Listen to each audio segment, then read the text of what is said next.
Chers amis, bonjour et bienvenue dans cette nouvelle vidéo. Alors aujourd'hui, comme la semaine dernière et comme toutes les semaines, maintenant on va parler de Alibaba. Alors petit conseil, j'ai une petite question en fait qui m'a été posée sur Alibaba, c'est comment choisir les dates.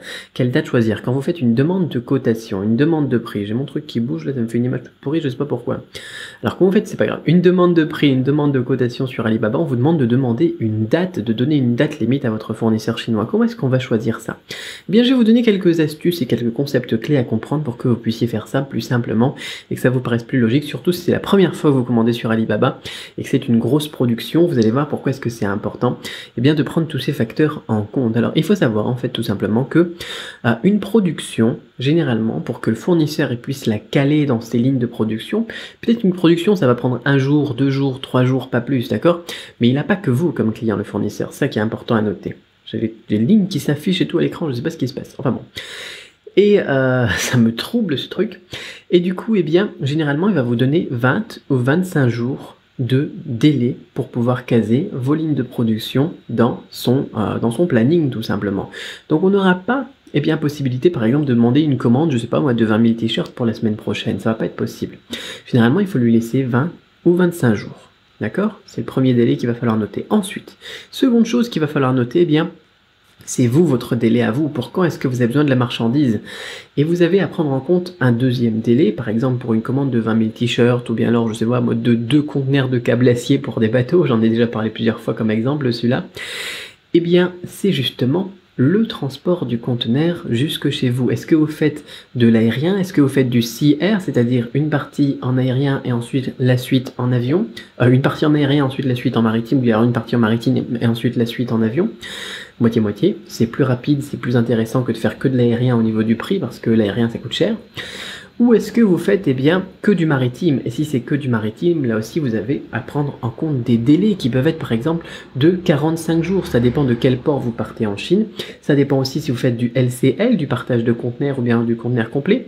Du LCL généralement, eh bien, il faut attendre que le conteneur soit rempli pour qu'il parte. Par exemple, on a des fois un départ par semaine ou 2 départs par semaine.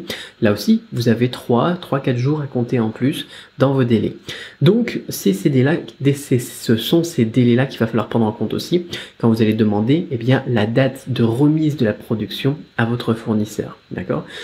Vous allez aussi devoir prendre en compte les délais d'inspection. Il faut compter généralement 2 ou 3 jours pour inspecter l'inspection qualité. On reparlera de l'inspection qualité plus tard. Bon, là c'est encore 2 jours, c'est pas trop énorme. Mais voilà, vous avez déjà 25 jours à bloquer du côté du fournisseur, vous avez 45 jours à bloquer de votre côté. Eh bien, il faut trouver ensuite une limite entre les deux. Si possible, une limite la plus proche possible du délai du fournisseur.